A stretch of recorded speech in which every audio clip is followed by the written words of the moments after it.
సరే వాక్యంలోకి వెళ్దాం. యేసు వార్త ధ్యానిస్తున్నాం. మత్తయి సువార్త, యేసు వార్త. Very good. ఎన్నో అధ్యాయం? 7వ అధ్యాయం ధ్యానిస్తున్నాం. ఎన్నోది? పోయినసారి కుటుంబ ప్రార్థన లాస్ట్ ఎక్కడ జరిగింది? ఎవరింట్లో జరిగింది? ఎక్కడ జరిగింది? ఎక్కడ జరిగింది? దేని గురించి జరిగింది? పోయినసారి కుటుంబ ప్రార్థన దేని గురించి జరిగింది?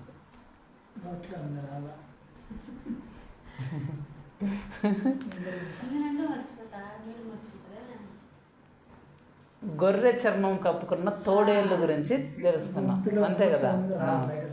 గొర్రె చర్మం కప్పుకున్న తోడేళ్ళు అనే ఒక అంశం గురించి దేవుడు మనందరితో మాట్లాడినాడు, అంతేనా? ఈరోజు దేవుడు దేని గురించి మాట్లాడుతున్నాడో చూద్దాం. మత్తయి సువార్త 7వ అధ్యాయం.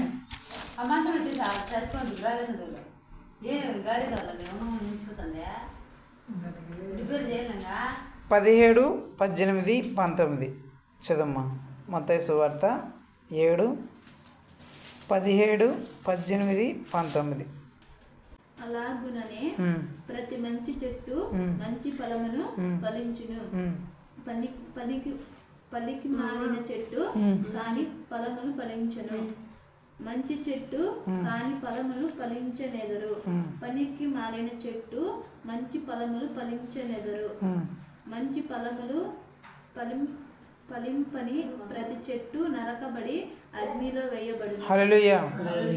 మంచి ఫలములు ఫలింపని ప్రతి చెట్టు నరకబడి అగ్నిలో వేయబడును. ఈరోజు దేవుడు మనందరితో మాట్లాడబోయే మెయిన్ టాపిక్ ఏంటంటే, మంచి ఫలములు ఫలింపని ప్రతి చెట్టు నరకబడి అగ్నిలో వేయబడుతుందంట. సరేనా? వినండి వినండి వినండి వినండి. ఇక్కడ ఏముందంటే, ప్రతి మంచి చెట్టు మంచి ఫలమును ఫలిస్తుంది, ప్రతి చెడ్డ చెట్టు చెడ్డ ఫలమును ఫలిస్తుంది. మంచి చెట్టు చెడ్డ ఫలములను ఫలించదు, చెడ్డ చెట్టు మంచి ఫలములను ఫలించదు. అంటే దాని అర్థం మన భాషలో చెప్పాలంటే, మంచి చెట్టు మంచి కాయలే కాస్తుంది, చెడ్డ చెట్టు చెడ్డకాయలే కాస్తుంది. మంచి చెట్టు చెడ్డకాయలు కాయదు, చెడ్డ చెట్టు మంచి కాయలు కాయదు. సరే, మీకు తెలిసిన కొన్ని తినే పండ్లు తినలేని పండ్లు ఏమని చెప్పండి. మామిడి పండు తింటాము, సరే. తినలేని పండు ఏదంటుంది? ముష్టికాయలు. అమ్మ చెప్పింది. ఏం పండు? ముష్టికాయ. ఇప్పుడు మామిడి చెట్టులో ఏం పండ్లు కాస్తాయి? మామిడి పండ్లే కాస్తాయి. ముష్టి చెట్లు ఏం కాయలు కాస్తాయి? ముష్టికాయలే కాస్తాయి. మామిడి చెట్టులో ముష్టికాయలు కాస్తాయా? కాయవు. ముష్టి చెట్లో మామిడి పండ్లు కాస్తాయా? కాయవు. అంటే అది ఏ రకపు చెట్టో అలాంటి పళ్ళే ఇస్తుంది. అది మంచి చెట్టు అయితే మంచి పళ్ళే ఇస్తుంది, చెడ్డ చెట్టు అయితే చెడ్డ పళ్ళే ఇస్తుంది. ఇక్కడ దేవుడు ఏం చెప్తున్నాడంటే, మంచి ఫలములు ఇవ్వని చెట్లు ఏవైతే ఉంటాయో అవి మాత్రం నరకబడి అగ్నిలో వేయబడతాయంట. మంచి పండ్లు ఏవైతే, మంచి కాయల్ని ఏవైతే ఇవ్వవో ఆ చెట్లని నరికేసి అగ్నిలో వేస్తారంట. నిజమా కదా? ఇప్పుడు మామిడి చెట్లు పెంచుతారు కానీ ముష్టి చెట్లు ఎవరు పెంచుతారా? ఏం చేస్తారు? ఒకవేళ పొలంలో పెరిగినా కూడా ఏం చేస్తాము? కొట్టేసి కాల్చేసి ఎండబెట్టేసి అగ్నిలో వేసి కాల్చేస్తాం. ఎందుకు? ఆ చెట్టు పనికిరాదు కాబట్టి. ఇప్పుడు దీని నుంచి మనం నేర్చుకోవాల్సిన పాఠం ఏంటి? అసలు దీని నుంచి దేవుడు మనకు అసలు ఏం పాఠం నేర్పించాలనుకుంటాడంటే, ఒక చెట్టుని మనం పెంచుతాం దేనికోసము? అవి మంచి పండ్లు కాస్తుందని. ఇప్పుడు నేనేంది ఏ చెట్టు గురించి చెప్తానంటే, మంచి చెట్టే చెడ్డ ఫలమును కాస్తే ఎలా ఉంటుంది? ఇప్పుడు దేవుడు ఏం చెప్తున్నాడంటే, మంచి చెట్టు మంచి ఫలములే కాయాల, మంచి కాయలనే కాయాల, చెడ్డ చెట్టు చెడ్డ కాయలనే కాస్తుంది. ఒకవేళ మంచి చెట్టు చెడ్డ కాయలను కాస్తే ఏమవుతుంది అనే దాని గురించి ఇప్పుడు ఈరోజు దేవుడు మాట్లాడదు. దాని నుంచి అసలు మన ఆత్మీయ జీవితంలో ఏం నేర్చుకోవాలా అనేది మనం తెలుసుకుంటాం. సపోజ్ ఏదో చెట్టు, మామిడి చెట్టు అనుకున్నాం కదా, ఒక మామిడి చెట్టుని మీరే పెంచినారు అనుకుందాం. చెట్టు విత్తనం అంత మొక్క ఉంది, పిలక ఉంది, మామిడి మొక్క పిలకేస్తుంది, పెట్టినారు. ఈరోజు తీసుకొచ్చినారు. మీ ఇంటి ముందర అది ఉంది కదా, మల్లెపూల చెట్లు వేసినారు కదా, అక్కడ అంత పిలకేసినారు. ఈరోజు రాత్రి నాటినారు. పొద్దున్న పోయి చూడగానే అది పెద్దదైపోయి కాయలు కాయేసి పూత చేసి కాయలు కాసేస్తుంది. అట్లా కాస్తుందా? రాత్రి నాటినారు, పొద్దున పోయి చూసేందుకు కాయలన్నీ పూత అంతా వచ్చేసి కాయలు కూడా కాసేసి ఉంటుందా? అది కాయలు అంటే ఏం చేయాలి ఇప్పుడు చెప్పండి? చిన్న చెట్టు పెద్ద కాయగాలంటే ఏం చేయాలి? ఫస్ట్ ఏం చేయాలి? ఎరువు వేయాల, సత వేయాల, నీళ్ళు వేయాల, టైం టు టైం దానికి నీళ్ళు వేయాల, టైం టు టైం ఎరువు వేయాల, చుట్టూ కంచేయాలి. ఎందుకు? కోళ్ళు వస్తాయి, కుక్కలు వస్తాయి, ఆవులు వస్తాయి, తినేయకుండా వాటిని కాపాడాల. ఇట్లా కొన్ని సంవత్సరాలు దాన్ని ప్రతిరోజు ఇదే పని, నీళ్ళు పోయాల, ఎరువు వేయాల, కాపాడాలా, కోళ్ళు రాకుండా ఆవులు రాకుండా కాపాడి అంత చెట్టు అయి పెరుగుతూ పోతుంది. అట్లా 3-4 సంవత్సరాలు నువ్వు దాన్ని చాలా జాగ్రత్తగా కాపాడుతావు. ఎట్లా అంటే చిన్న బిడ్డను మనం ఎలాగైతే కాపాడతామో అట్లా కాపాడినావు, నువ్వు కాపాడినావు. ఇప్పుడు కాయలు కాసే సీజన్ వచ్చేసింది, పెద్ద చెట్టు అయింది, బాగా పెద్ద చెట్టు అయింది, కాయలు కాసే సీజన్ వచ్చేసింది. కాయలు కాసే సీజన్ వచ్చింది. ఇంకా ఈ సంవత్సరం నీకు సమ్మర్ వస్తానే, ఎండాకాలం వస్తానే కాయలు కాయలేదు. నువ్వు ఆశిస్తున్నావు, ఆహా నేను గత 3 సంవత్సరాల నుంచి చెట్టుని చాలా జాగ్రత్తగా పెంచినాను, ఎండకి నీళ్లు పోసి ఎరువు వేసి అట్లా కష్టపడి ఇట్లా కష్టపడి ఏమి రాకుండా అన్ని కంచు వేసి బాగా కాపాడిన, ఆహా ఇప్పుడు చెట్టు బాగా పెద్దదయింది, ఇక కాయలు కాస్తుంది, ఈసారి సంవత్సరం భలే కాయలు కాస్తుంది, తినేస్తాం అనుకున్నావు. నువ్వు ఆలోచించినావు, నీవు బాగా ఆశ పెట్టుకున్నావు దాని మీద. ఇంకా నేను బాగా నేను ఇంతగా పెంచాను కదా కష్టపడి ఈ చెట్టుని, ఇది ఇకపై నాకు కాయలు ఇస్తుంది, ఆ కాయలు నేను తిని సంతోషిస్తాను, నేను పెంచిన చెట్టు నాకు కాయలు ఇస్తుంది అని చెప్పేసి నువ్వు ఆస్తి ఏదో చూస్తున్నావు. ఎండాకాలం వచ్చింది, పిందులు వచ్చినాయి, పూత పోసింది, పిందులు వచ్చినాయి, అంతంత కాయలు అయినాయి. అంతంత కాయలు అయిన తర్వాత ఇంక నువ్వు అనుకున్న, ఆహా ఇంకొచ్చేసింది, ఇంకా తింటా చూడు, ఆ పిందులు చూడగానే అబ్బా భలే వేస్తుంది కాయలు, సూపర్గా వచ్చినాయి కాయలు, ఆహా గుత్తులుగా వస్తున్నాయి, పిందులేమో గుత్తులుగా వస్తున్నాయి, అన్నీ వచ్చినాయి. ఇంకా సైజు అంత వచ్చిన తర్వాత ఆ కాయలు ఏమైనాయంటే ఒక్కిపోతాయి అంటారు కదా, కాయలు ఒక్కిపోతాయి, కుళ్ళిపోతాయి అంటారు కదా, అంత రావడం కుళ్ళిపోవడం అట్లా రాలిపోతున్నాయి. ఏంటి? చెట్లో కాయలు అంత రావడం కుళ్ళిపోవడం, అట్లా అన్ని కాయలు కాసిన కాయలన్నీ అంత రావడము కుళ్ళిపోవడం, కుళ్ళిపోవడం అన్నీ అట్లా కుళ్ళిపోయినాయి. ఒక సంవత్సరం నీకు ఎంత బాధ వేసింది, అయ్యో ఏంటిది నేనేమన్నా లోపం చేసినానా ఏంటి, ఒక్క కాయన్నా బాగా వస్తుంది అనుకుంటే అన్ని కాయలు వచ్చినాయి కానీ అన్ని కాయలు కుళ్ళిపోయినాయి, ఏంటి అన్నీ ఎండిపోయినాయి, అన్నీ కుళ్ళిపోయినాయి, ఒక్క కాయ కూడా నేను తినలేదు ఈ చెట్లో, నేనేమన్నా లోపం చేస్తున్నాము, ఎరువు ఎక్కువ వేయలేదేమో, బాగా కాపాడలేదేమో, నీళ్ళు పెట్టలేదేమో, ఎరువు వేయలేదేమో అనుకో, నువ్వేం చేస్తావు? ఈసారి ఇంకా బాగా వేస్తావు, ఈసారి ఇంకా బాగా శ్రద్ధ తీసుకుంటావు దాని మీద. అయ్యో ఇంతకుముందు కాయలు కాయలేదు, అది కాయలు కాలేదని చెప్పి అది కాయలు కాసినా కూడా కుళ్ళిపోయినాయి, ఓటిపోయినాయి, నాకు తినడానికి ఒక్క కాయ కూడా దొరకలేదు, ఏమన్నా నేను తప్పు చేసినా, ఈసారి ఇంకొంచెం శ్రద్ధ పెడతావు, ఇంకొంచెం శ్రద్ధ పెట్టి ఇంకొంచెం బాగా దాని మీద కేర్ తీసుకుంటావు, శ్రద్ధ తీసుకుంటావు. ఎందుకు? బాగా కాయలన్నీ. సో ఇప్పుడు ఇంకా బాగా నీళ్ళు పోస్తావు, బాగా ఎరువు వేస్తావు, బాగా ఆవులు గీవులు రాకుండా చూస్తావు. ఇంకా వాళ్ళని అడిగి వీళ్ళని అడిగి పోయినసారి ఇట్లా అయింది, మా కాయలు ఇట్లా అయిపోయినాయి, కుళ్ళిపోయినాయి, ఏం చేయాలని చెప్పేసి ఆ మందులు ఈ మందులు తెచ్చుకుంటావు. ఆ మామిడి చెట్లు వేసిన వాళ్ళు అందరినీ కలుస్తావు, ఏం చేయాలని చెప్పంటే వాళ్ళు ఆ మందులు వాడు ఈ మందులు వాడు అంటావు. నువ్వు ఎంత డబ్బులు అయినా సరే ఖర్చు పెట్టి అయ్యో నా చెట్టు బాగా ఉండాలని చెప్పేసి నువ్వు అన్ని మందులు ఎక్కడైనా పోయి నీ కష్టాలు నీ తిప్పలు పడి నువ్వు పోయి కొనుక్కొని వచ్చి వేసినావు, బాగా వేసినావు. ఈసారి కూడా మరుసటి సంవత్సరం టైం మళ్ళీ వచ్చింది. ఏ టైము? ఎండాకాలం వచ్చింది, కాయలు కాసే మామిడి కాయలు కాసే టైం వచ్చింది. ఇప్పుడు ఆ టైంకి నువ్వు ఎదురు చూసినావు. ఈసారి పూత భలే కాసింది, పోయినసారి కంటే పూత ఈసారి భలే కాసింది, కాయలు కూడా భలే వచ్చినాయి, పిందులు భలే వచ్చినాయి. ఇప్పుడు అనుకున్నాను, ఆహా పోయినసారి అంటే నేను ఏదో తప్పు చేసినాను, మిస్టేక్ చేసినాను, అందుకనే సరిగ్గా రాలేదు, ఈసారి నేను బాగా చేసినాను, బాగా కాపాడినాను, బాగా పిందులు వచ్చినాయి, దానికి కావాల్సిన మందులు అన్నీ వేసినాను, అంతా చుట్టూ చేస్తున్నాను, అందుకనే ఈసారి బాగా కాయలు వస్తున్నాయి, ఈసారి మాత్రం బాగా కాయలు ఉంటాయని చెప్పేసి నువ్వు అనుకున్నావు, సంతోషిస్తున్నావు. మళ్ళీ అంత కాయలు వచ్చి మళ్ళీ కులిపోయి రాలిపోయినాయి. ఏమైంది?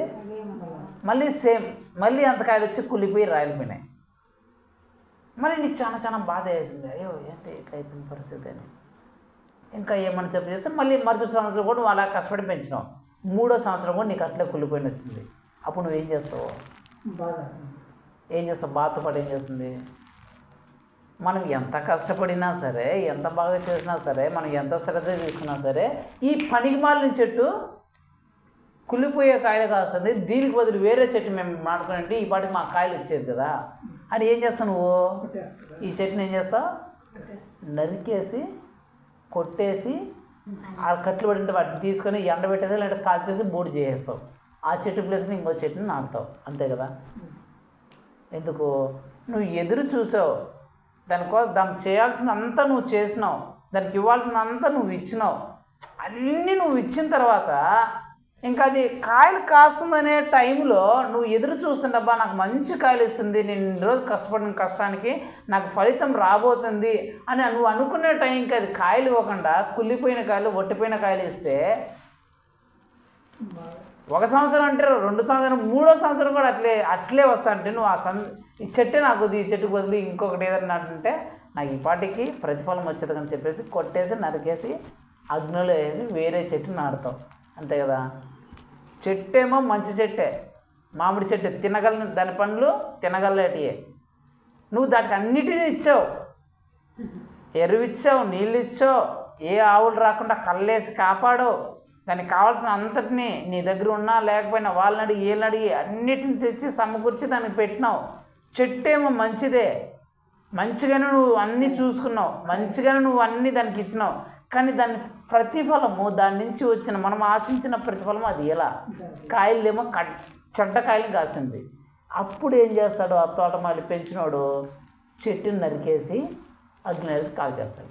నేను కూడా అంతే, చెట్లు నాటుతాను, నేను పెంచుతున్నాను కదా బావి దగ్గర, నేను కూడా అంతే. ఒక చెట్టుని చాలా చెట్లు రకరకాల చెట్లను పెంచుతూ ఉన్నాను, నేను కూడా పెంచుతాను. అక్కడ అన్ని చెట్లు నేను కష్టపడి నీళ్ళు పోసి ఎరువు వేసి పొద్దున్నే సాయంత్రం చాలా కేర్ తీసుకొని వాటి మీద శ్రద్ధ తీసుకొని పొద్దున్నే పోయి సాయంత్రం పోయి దాని మీద ఎంతో చిన్న బిడ్డలు చూసుకున్నట్టు వాటిని చూసుకుంటున్నా.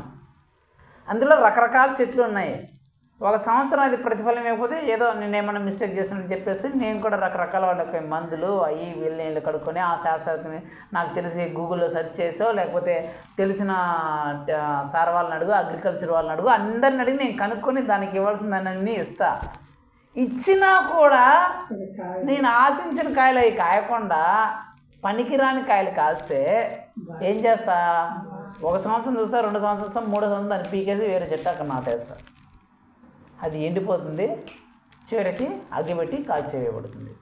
ఇప్పుడు దీని నుంచి మనం ఏం నేర్చుకోవాల్సింది ఏమంటే, దేవుడు పెంచిన చెట్టు, మనం పెంచిన చెట్టు మంచిదే, మనం పెంచిన చెట్టు మంచిదే, కానీ అది కాసిన కాయలే అట్లాంటివి. దీని నుంచి మనం ఏం నేర్చుకోవాలంటే, దీని నుంచి మనం నేర్చుకోవాల్సిన పాఠం ఏంటంటే, యేసు ప్రభువు మనల్ని ఒక మంచి వ్యక్తులుగా ఎన్నుకొని మంచి వ్యక్తులుగా పిలుచుకొని మనకు కావాల్సినవన్నీ సమకూర్చి ఎరువిచ్చి నీళ్ళిచ్చి మనకు ప్రొటెక్షన్ కేర్ తీసుకొని రక్షించి సంరక్షణ ఎరువు నీళ్ళు అంటే మనకు తిండి ఆహారం బట్ట ఆశ్రయం డబ్బులు ఆరోగ్యం అన్నీ ఇచ్చి ప్రొటెక్షన్ కేర్ తీసుకోవడం అంటే అన్ని పరిస్థితులు మనం రక్షించి దైవ శక్తుల నుంచి మనుషుల నుంచి పరిస్థితుల నుంచి అన్ని శక్తుల నుంచి మనం కాపాడి రక్షించి ఇంత బాగా ప్రొటెక్ట్ చేసిన తర్వాత నిన్ను బాగా మంచి స్థితిలో ఉంచిన తర్వాత మరలా నువ్వు చేసే పనులు పాత పనులే అయితే, నువ్వు మాట్లాడే మాటలు పాత మాటలే అయితే, నువ్వు ఆలోచించే ఆలోచనలు పాత ఆలోచనలు అయితే నీ బ్రతుకు అలాగే ఉంటే దేవుడు ఏం చేస్తాడు? అయ్యో ఈ సమయం నేను ఏమన్నా తక్కువ చేసినాను లోడ్ చేసినాను అని చెప్పేసి నీకు మళ్ళీ ఇంకొంచెం ఎక్కువ ఇస్తాడు. తక్కువ నేనేమైనా చేయడం వల్ల వీళ్ళు అట్లా అయిపోయారేమో అని ఇంకొంచెం ఇస్తాడు. ఇంకొంచెం ఇచ్చినా కూడా నీ పరిస్థితి అలాగే నువ్వు మారకుండా నువ్వు నీ పరిస్థితి అలాగే ఉందంటే, నువ్వు చేసే పనులు అలాగే ఉన్నాయంటే దేవుడు ఏం చేస్తాడు? చూసి నేను వీకేసి కాల్చేసి అగ్నిలో వేసేస్తాడు. ఇప్పుడు పాపే ఉంది, పాపను మనం ఇన్ని సంవత్సరాలు మనం చదివిస్తున్నాం. ఇన్ని సంవత్సరాలు బాగా చదివించిన తర్వాత ఆ అమ్మాయి ఇంటర్ ఎగ్జామ్లో ఎన్ని మార్కులు తెచ్చుకున్నది? 1000కి ఎన్ని మార్కులు మా నీకు? 915. ఆ అమ్మాయి మనం ఆశించినాం, ఈ అమ్మాయి మంచిగా చదువుతుంది, మంచి మార్కులు వస్తాయి అని ఆశించి మనం తినకో మన దగ్గర డబ్బులుండో అప్పు చేసో మనం కష్టపడో ఎండకు పోయో గాలికొచ్చో మన తిప్పలు మనం ఏదో పడి ఆ అమ్మాయికి కావాల్సిన అన్నిటినీ సమకూర్చి ఆ అమ్మాయికి చదువుకోవడానికి ఏ ఇబ్బంది లేకుండా ఆటంకం లేకుండా మనం చదివించినాం. ఎందుకు? ఆ అమ్మాయి బాగా చదువుతుంది, మార్కులు తెచ్చుకుంటుంది అనే ఉద్దేశంతో మనం ఆశించి మనం చదివించినాం. ఆ ఆశించి చదివించిన ఉద్దేశం బట్టి ఆ అమ్మాయి ఇప్పుడు మార్కులు తెచ్చుకునింది. ఇప్పుడు 1915 అంటే ఇంకా మన ఊరిలో మన డిస్ట్రిక్ట్లోనే టాప్ అన్నట్లు లెక్క. ఇప్పుడు ఆ 1915 తెచ్చుకునింది కాబట్టి నీవు ఆశించిన ఫలములు ఆ అమ్మాయిలో నుంచి వచ్చినాయి కాబట్టి, నీవు ఆశించిన కాయలు ఆ అమ్మాయిల నుంచి వచ్చినాయి కాబట్టి మీకు సంతోషం. ఆహా, నేను చదివించిన దానికి, నా కష్టానికి, నేను పడిన బాధలకి, తిప్పలకి, పెట్టిన అప్పులకి నా కూతురు మంచి మార్కులు సంపాదించుకుంది అని ఆ మార్కులను బట్టి నువ్వు పడిన కష్టమని, బాధని, దుఃఖమని, అప్పుని ఇవన్నీ నువ్వు మర్చిపోతావు. ఆ అమ్మాయి దగ్గర నుంచి వచ్చిన ప్రతిఫలంను బట్టి, ఆ అమ్మాయి తెచ్చుకున్న మార్కులను బట్టి నువ్వు కష్టపడిన కష్టము, ఆ బాధ, కన్నీరు, ఆ అప్పులు, ఆ చింత, దిగులు అంతా నువ్వు మర్చిపోతావు. ఆహా, నా కూతురు నాకన్నీ నేను కోరుకునింది తెచ్చిపెట్టిందని చెప్పేసి నువ్వు అంతా సంతోషిస్తావు. ఎందుకు? నువ్వు ఆశించిన ఫలితం ఆ అమ్మాయి మీకు ఇచ్చింది కాబట్టి ఆ ఫలితాన్ని బట్టి నువ్వు సంతోషిస్తావు. ఆ ఫలితం కోసం నువ్వు కష్టపడిన ఆ కష్టానంతటినీ నువ్వు పక్కన పెట్టేస్తావు. దాన్ని గుర్తుపెట్టుకో. ఒకవేళ అమ్మాయి 915 తెచ్చుకోకుండా 1000కి 400 300 తెచ్చుకొని ఫెయిలే అయిపోయింది అనుకో, ఏం చేస్తావు? 2 ఏట్లు అదరగొట్టి మూల తెచ్చి మళ్ళీ గట్టి రాయిస్తావు. 2 ఏట్లు కొడతావు, ఫస్ట్ అదరగొడతావు. ఎందుకని తిట్టి అది చేసి ఇది చేసి మూల దోస్తాము. సరేలే ఈసారి కాకపోతే మళ్ళీ రాసిద్దాం అని చెప్పేసి మన ప్రేమ పుట్టి మన కూతురే కదా మనం రాసిద్దామని చెప్పేసి ఏదైతే అయిపోయిందో ఈసారి రాసిద్దామని చెప్పేసి మళ్ళీ డబ్బులు కట్టి మళ్ళీ రాసిస్తావు.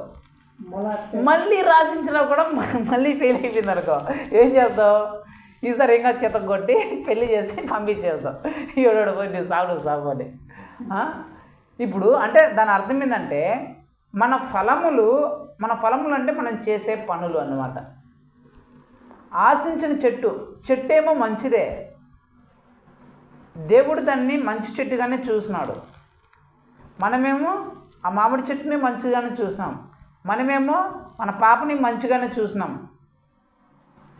మంచిది అనుకొని మంచిది అని ఉద్దేశించి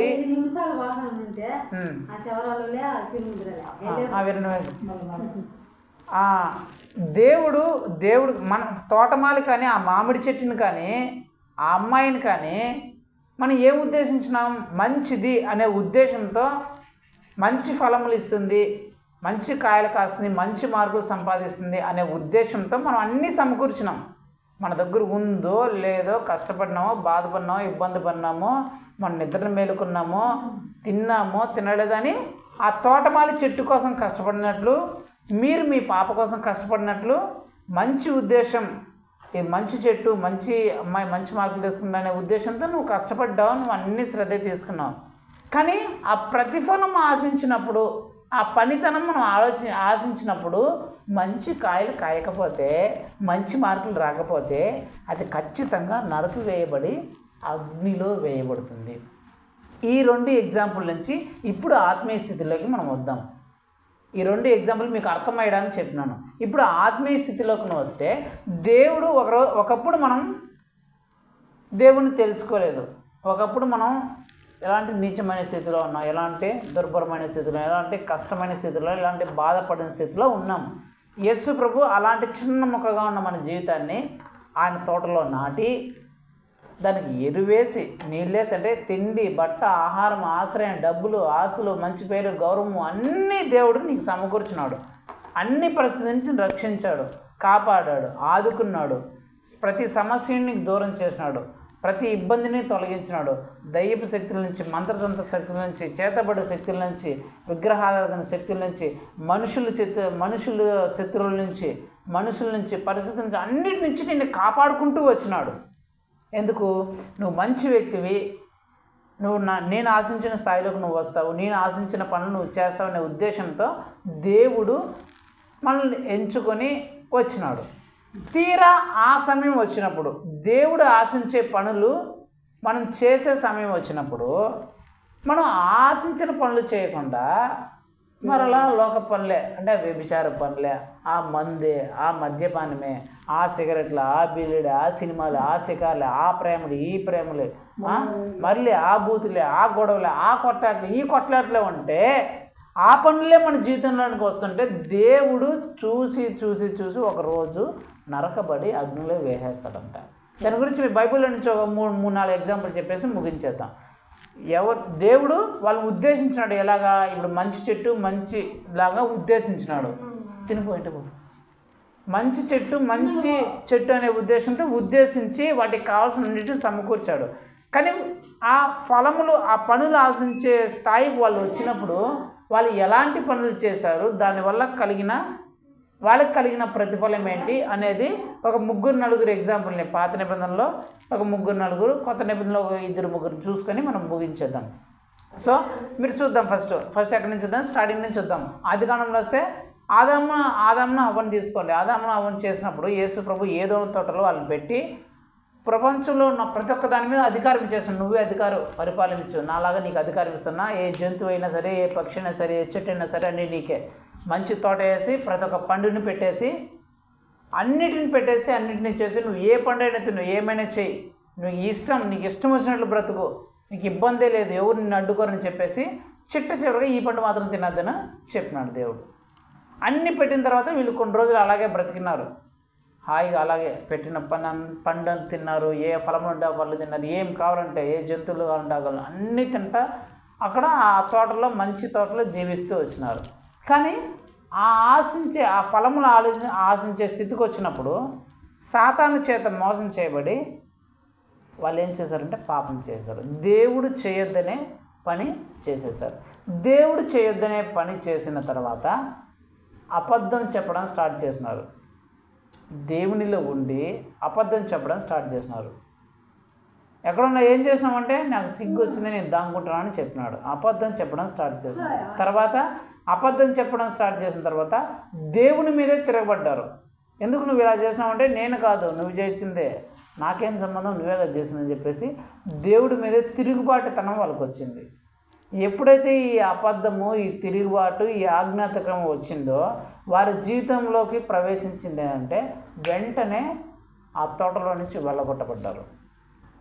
శ్రమల పాలైపోయారు, కష్టాల పాలైపోయారు. అంటే దీని నుంచి ఏం చెప్పాలంటే మంచి ఫలవంతమైన తోట వాళ్ళ కోసం దేవుడు కష్టపడి అన్నీ చేసి అన్నిటిని ఇచ్చాడు, అధికారాన్ని ఇచ్చినాడు, అన్నిటిని ఇచ్చినాడు. దేన్నైనా వాళ్ళు వాడుకునే గుణాన్ని, తినే గుణాన్ని అన్నిటిని వాళ్ళకి ఇచ్చి అన్నీ సమకూర్చిన తర్వాత వాళ్ళు ఆ ఫలము దేవుడు ఆశించేటప్పుడు వాళ్ళు ఆ ఫలమును ఫలించకుండా దేవుడు చెప్పిన మాటకు వ్యతిరేకంగా చేసి దేవుడి మీదే తిరగబడి అబద్ధపు ఫలములని, దేవుడి మీద తిరుగుబాటు అనే ఫలమును ఫలించడం వల్ల వాళ్ళ జీవితంలోకి ఏమొచ్చింది?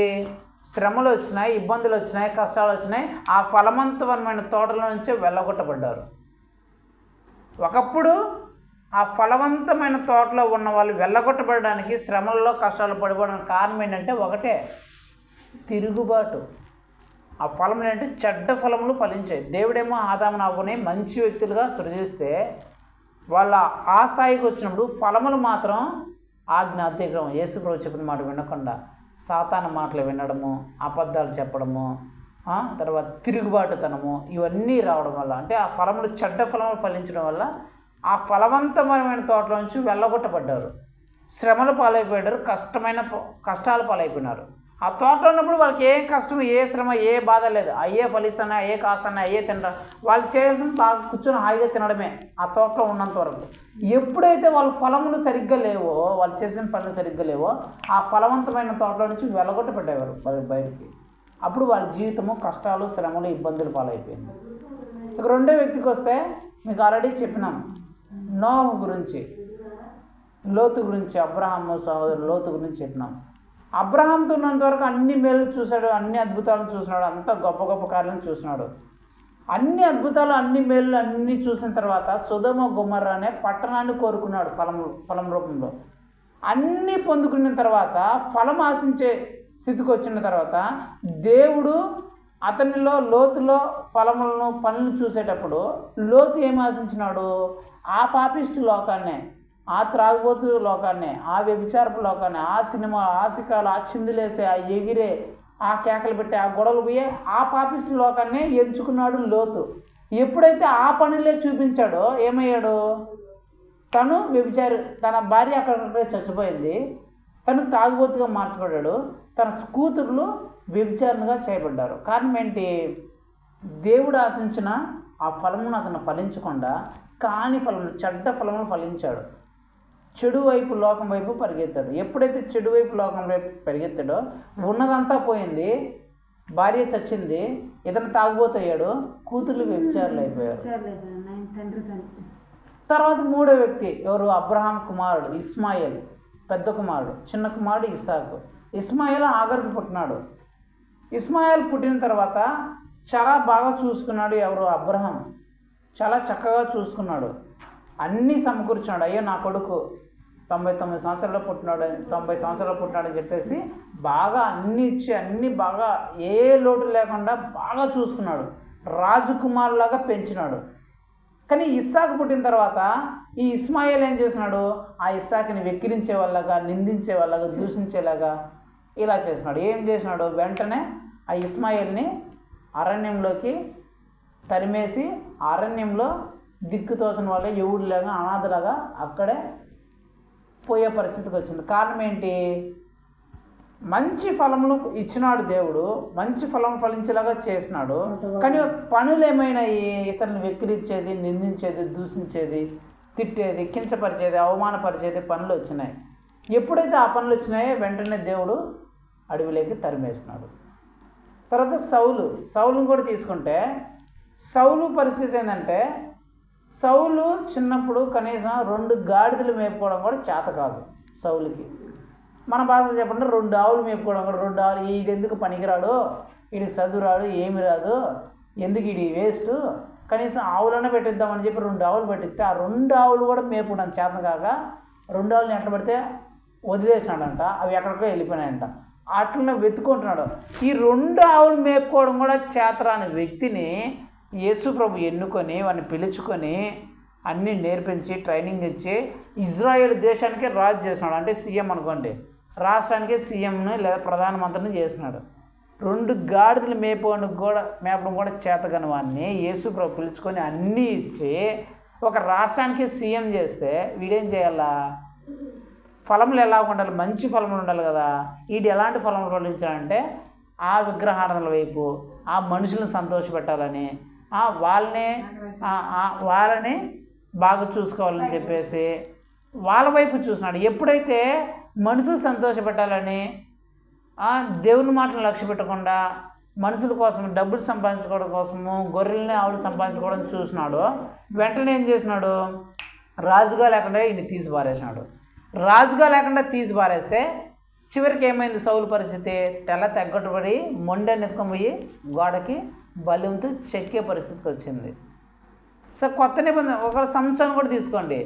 సంసోను కూడా అంతే, చిన్నప్పుడే ప్రతిష్ఠించబడిన తర్వాత నా సేవకు అభిషేకించబడ్డాడని చెప్పేసి ఏం చేశాడు? పరిశుద్ధాత్మతో అభిషేకించాడు. పరిశుద్ధాత్మతో అభిషేకించిన తర్వాత సంసోను చేసిన కార్యం తెలుసుకుంటే సింహాన్ని చంపిపారేసినాడు, ఒక దవడెముకతో 1000 మందిని చంపిపారేసినాడు. తర్వాత 300 నక్కలు ఎదుగు పట్టుకొని వాటి ముడి వేసి పంపించినాడు. తలుపును అడ్డగోడ తలుపును ఎత్తుకొని భుజాల మీద, కొండల మీదకి ఎత్తుకొని సంఖ్యలను, ఇనప సంఖ్యలను దారిలో తెంపుల్లో తెంపి పారేసినాడు. అంత బలాన్ని దేవుడు ఇచ్చినాడు. కానీ ఫలితము ఆశించిన సమయం, అంటే ఫలములు ఆశించిన సమయంలో ఏం చేసినాడు? అతడు మంచి ఫలం ఫలించకుండా అమ్మాయి అందంగా ఏ అమ్మాయి కనిపిస్తే చాలు ఆ అమ్మాయితో పోయి ప్రేమ వ్యవహారాలు నడిపి ఆ అమ్మాయితో అసహ్యమైన కార్యాలు చేసి నీచమైన కార్యం జరిగించి ఇలాంటి కార్యం చేశాడు. ఎప్పుడైతే అలా జరిగించినాడో వెంటనే ఇతడు శత్రుల చేతులు చిక్కబడ్డాడు, కళ్ళు పీకబడ్డాయి. దాగోను గుడిలో, అన్యుడు గుడిలో పెద్ద పెద్ద బండలు, ఇలాంటి బండల మీద పడితే పచ్చడై చచ్చిపోయినాడు. తర్వాత కొత్త నిబంధనలకు వచ్చి పాత నిబంధనలు చెప్పుకుంటే ఇంకా మస్తుగా ఉంటాయి. కొత్త నిబంధనలోకి వచ్చినా కూడా అంతే. తండ్రికి తప్పిపోయిన కుమారుడు ఆ స్టోరీ కథలో చూస్తే తండ్రి దగ్గర ఉన్నప్పుడు అన్నీ ఉన్నాయి, డబ్బులు ఉన్నాయి, ఆస్తి ఉన్నాయి, అన్నీ ఏ కొదువు లేకుండా రాజకుమారులాగా బ్రతుకుతూ ఉన్నాడు. రాజకుమారుడుగా బతుకుతూ ఉంటే తండ్రి ఫలములు ఆశించే స్థాయికి, అంటే అతనిలో నుంచి మంచి ఫలములు ఆశించే స్థాయి వచ్చినప్పుడు ఈడేం చేసినాడు? నేను నీ దగ్గరను, నా భాగం నాకు ఇచ్చే, నా ఆస్తులు నాకు ఇచ్చి నేను వెళ్ళిపోతాను, నా డబ్బులు నాకు ఇచ్చేయంటే అరే వద్దురా అంటే వాడు ఇంట్లో సరే ఈ కర్మ అని చెప్పేసి తండ్రి తన ఆస్తి అంతా పంచిపెట్టేసినాడు. ఎప్పుడైతే పంచిపెట్టాడో ఈడు పోయి జలసాలు చేసి అబ్బాయిల దగ్గర ఈ పార్టీలు అవి ఇవి, అమ్మాయిలతో షికార్లు అవి ఇవి చేసి అంత తండ్రి ఇచ్చిన ఆసనం అంతా తినేసినాడు, తాగేసినాడు, ఎంజాయ్ చేసినాడు. అమ్మాయిలకి అబ్బాయిలకి పెట్టేసి చిందులేసి వాడేసి అంతా అయిపోయింది.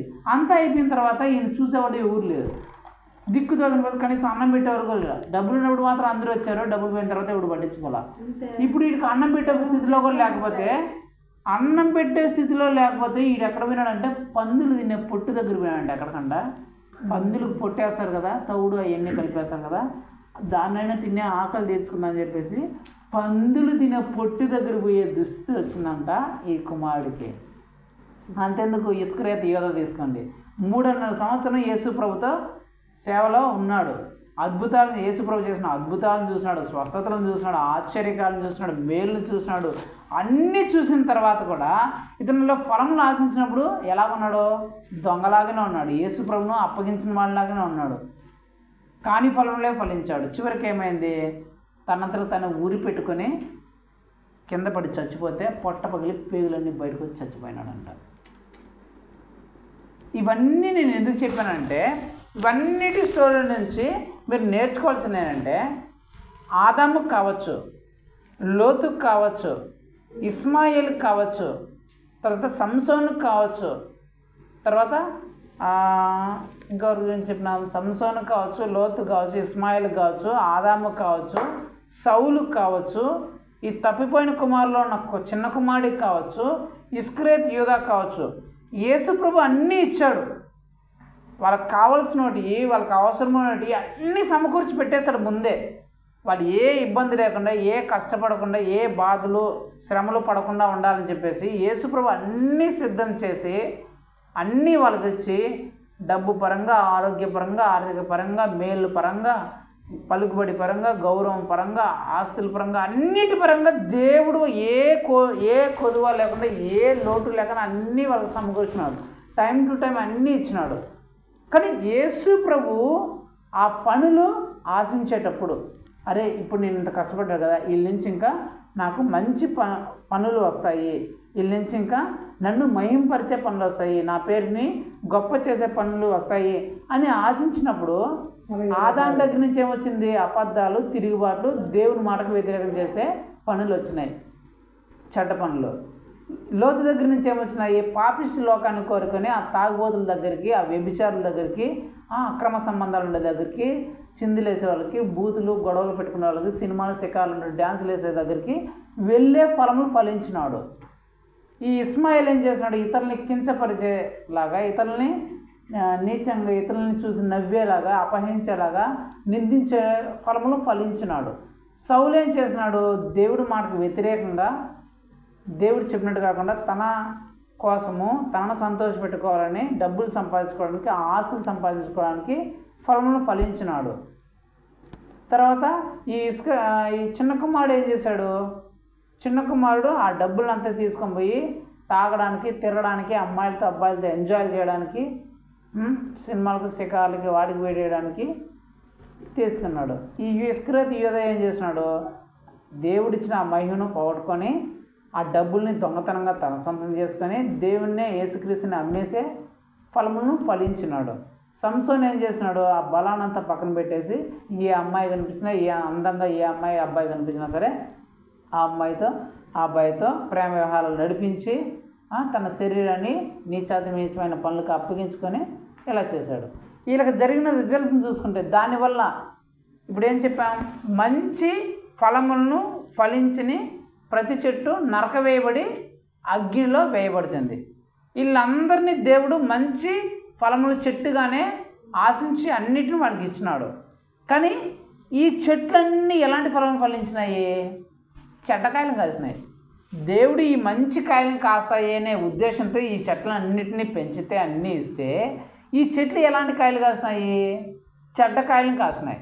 ఇప్పుడు చెడ్డకాయలు కాసిన చెట్లు ఏం చేయబడాలా, నరికివేయబడి అగ్నిలో వేయబడాలా.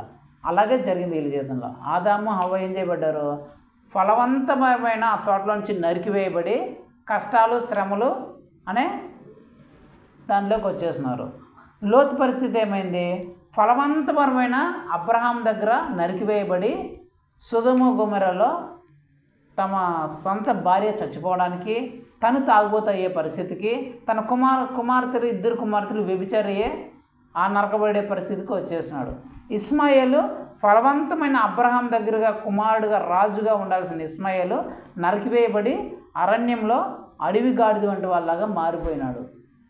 తర్వాత ఈ సంసోను ఫలవంతంగా పరిశుద్ధాత్మ చేత బలమైన కార్యం చేయాల్సిన ఈ సంసోను నరికివేయబడి శత్రుల చేతకి చిక్కబడి కళ్ళు పీకించుకొని ఆ దాగోని గుడిలో ఆ రాళ్ళ మీద పడి పచ్చడి అయ్యే పరిస్థితికి అయిపోయినాడు.